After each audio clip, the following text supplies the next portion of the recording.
శ్రావణ్ కుమార్ అనేటువంటి వ్యక్తి తీసుకుంటాడు. ఇది రాసి పెట్టుకోండి. ఎందుకంటే ఎప్పటికి ఇలాగే ఉండిపోదు సమాజం. 14 సంవత్సరాలు ఎమ్మెల్యే కూడా కానీ ఒక ఆయన ఈరోజు ఉప ముఖ్యమంత్రి అయినాడు. ఆయన క్రెడిబిలిటీ ఏంటో, ఆయన మాటతనం ఏందో అందరికీ తెలుసు.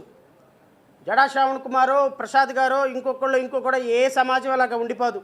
ఒకరోజు అధికారం వస్తుంది. మాకు కూడా అధికారం వచ్చినప్పుడు దీనికి వందెంతలు ఎలా పెట్టాలో, ఎలా మార్చాలో మాకు పూర్తిగా తెలుసు అనేటువంటి విషయాన్ని మీరు గుర్తుపెట్టుకోండి.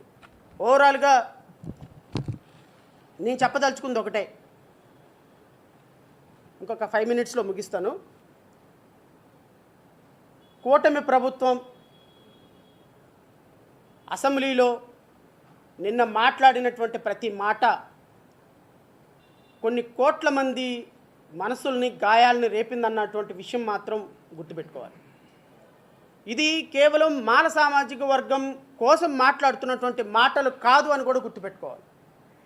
మీరు సుప్రీంకోర్టు యొక్క దుర్మార్గకరమైనటువంటి జడ్జిమెంట్ని ఒక్కసారి చదివితే మాదిగలకు మాత్రమే సంబంధించిన అంశం కాదు, ఇది దేశవ్యాప్తంగా రిజర్వేషన్లకు సంబంధించినటువంటి అంశం మాత్రం అని గుర్తుపెట్టుకోవాలి.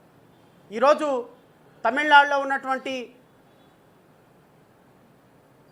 దళిత సామాజిక వర్గం 4 ముక్కలుగా విడిపోయింది. ఉత్తరప్రదేశ్లో ఉన్నటువంటి దళిత సామాజిక వర్గం 6 ముక్కలుగా విడిపోయింది. ఆంధ్రప్రదేశ్లో ఉన్న దళిత సామాజిక వర్గం 59 ముక్కలుగా విడిపోయింది. ఇప్పుడు ఎవరికి మాట్లాడుకునే పరిస్థితి లేదు. ఎవరు ఎదురుపడినా నవ్వుకునే పరిస్థితి లేదు. ఎవరు వాట్సాప్లో గ్రూపుల్లో మెసేజ్లు పెట్టుకునే పరిస్థితి లేదు. మాదిగ గ్రూపుల్లో మాలలు ఉండరు, మాల గ్రూపుల్లో మాదిగలు ఉండరు. కానీ ఇలాంటి పరిస్థితిని ముందుగానే 20 సంవత్సరాలు ముందుగానే ఊహించినటువంటి అపర చాణక్యుడు చంద్రబాబు నాయుడు ఎంత ఖుషి అంటే, ఆహా ఇద్దరికి తగులు పెట్టాను, ఇప్పుడు నేను సేఫ్ హ్యాండ్స్. ఎందుకు సేఫ్ హ్యాండ్స్? నక్కా ఆనంద్ బాబు కాళ్ళు పిసుకుతానే ఉంటాడు అక్కడికి వెళ్ళి. ఆడెవడో ఉన్నాడు మహాసేన రాజేషు, వాడు అద్భుతమైన చంద్రబాబు నాయుడు ఆహా ఓహా అంటుంటాడు. మాల సామాజిక వర్గానికి నాకు సంబంధించిన నిన్న బాల వీరాంజనేయుల స్వామి, డోలాంజనేయుల స్వామి ఆయన ఎవరో ఉన్నాడు పాపం, అసెంబ్లీలో పాపం ఎమ్మెల్యే అయ్యి మినిస్టర్ అయినాడు.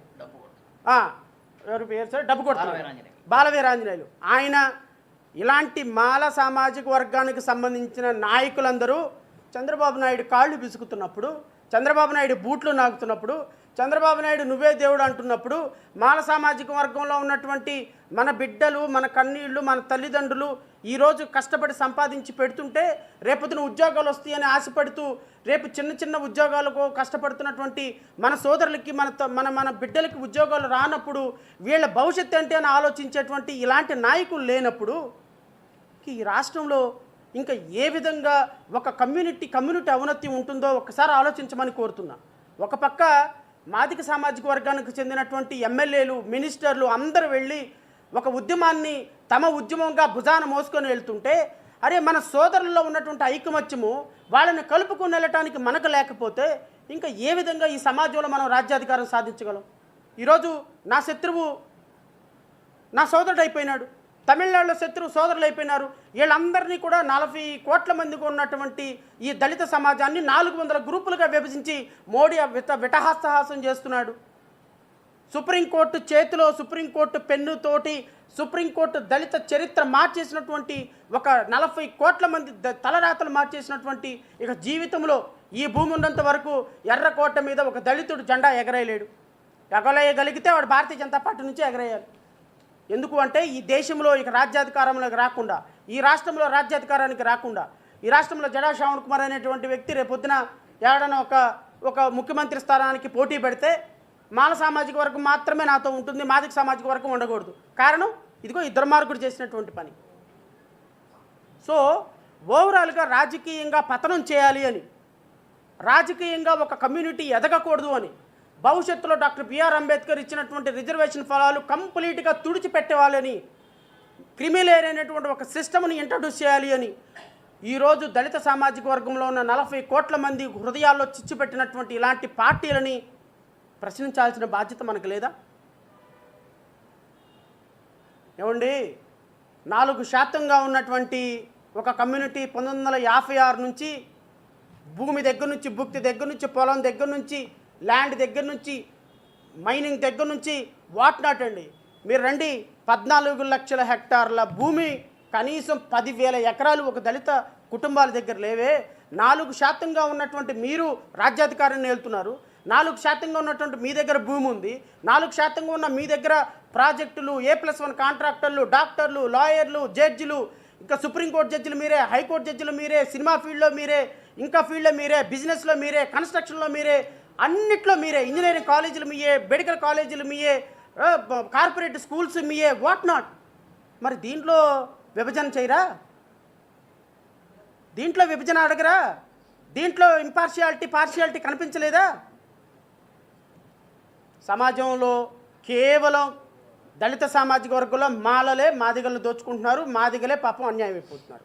59 ఉపకులాలు మాత్రమే ఇంపార్షియల్గా ఈ దేశంలో, పార్షియల్గా ఈ దేశంలో ఒకళ్ళనొకళ్ళు దోచుకుంటున్నాయి. పాపం మీరెవరిని దోచుకోవటంలా, ఎవరి సొమ్ము దోచుకోవటంలా, చంద్రబాబు నాయుడు దోచుకోవటంలా, నారా లోకేష్ దోచుకోవటంలా, పవన్ కళ్యాణ్ దోచుకోవటంలా, భారతీయ జనతా పార్టీ దోచుకోవటంలా, మీరు ఎవరిని దోచుకోవటంలా. మీరు మాత్రం సత్యహరిచంద్రులు దోచుకుంటున్న కులాలు మాత్రం ఇవి. ఒక్కసారి ఆలోచించమని కోరుతున్నా. ప్రజలారా, ఈరోజు చంద్రబాబు నాయుడు, నిన్న తెలుగుదేశం పార్టీకి గత 5 సంవత్సరాలు అండగా ఉన్నది మేమే. మరి ముఖ్యంగా నేను గత 5 సంవత్సరాల్లో దళిత సామాజిక వర్గం మీద జరిగిన ప్రతి దాడిని మీడియాలో ప్రశ్నిస్తూ మేము వాయిస్ రేజ్ చేసినటువంటి ప్రతి సందర్భంలో ఆ రోజు ఓటు బ్యాంకు నువ్వు సంపాదించుకున్నావు చంద్రబాబు నాయుడు.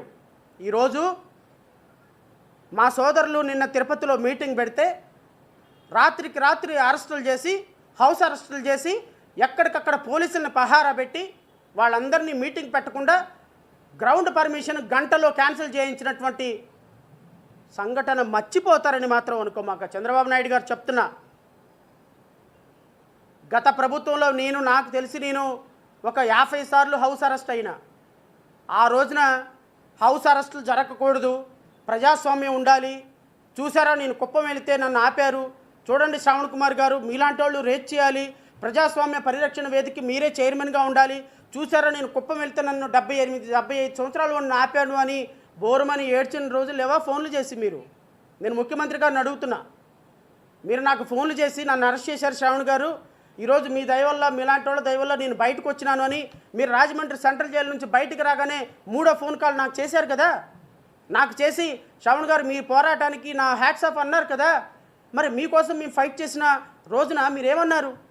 ఈ రాష్ట్రంలో ప్రజాస్వామ్యం ఉండాలి, ఈ రాష్ట్రంలో ప్రతిపక్ష వాయిస్ ఉండాలి, ఈ రాష్ట్రంలో ప్రజలు ఎక్కడి నుంచి ఎక్కడికైనా వెళ్ళగలిగిన హక్కులు ఉండాలని మీరు మాట్లాడినటువంటి మీరు, మీ అబ్బాయి ఈరోజు అధికారంలోకి రాగానే మొత్తం హామ్ ఫస్ట్ వుడ్ ఫస్ట్ అయిపోయినాయా? ఈరోజు ప్రజాస్వామ్యం గాల్లో కలిసిపోయిందా? ఇక ఈరోజు హౌస్ అరెస్టులు మళ్ళీ అయిపోయినాయా? ఈరోజు ఎక్కడికక్కడ పర్మిషన్లు క్యాన్సిల్ అయిపోయినాయా? గుర్తుపెట్టుకోండి, మీరు ఈరోజు ఇచ్చినటువంటి అట్టు రేపొద్దున డబల్ అయి మీకు తిరిగి వస్తుంది. ఏం కంగారేం లేదు.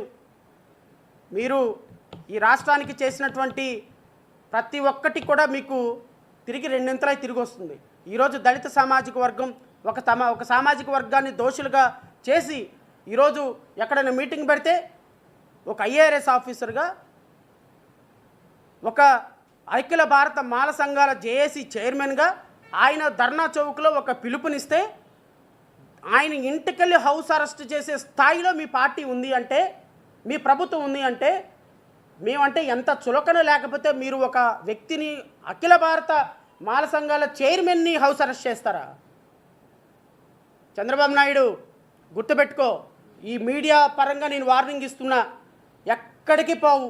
మీరు చేసిన ప్రతి ఒక్కటి ఇక్కడ ఉంటాయి, ఎక్కడికి పోవు.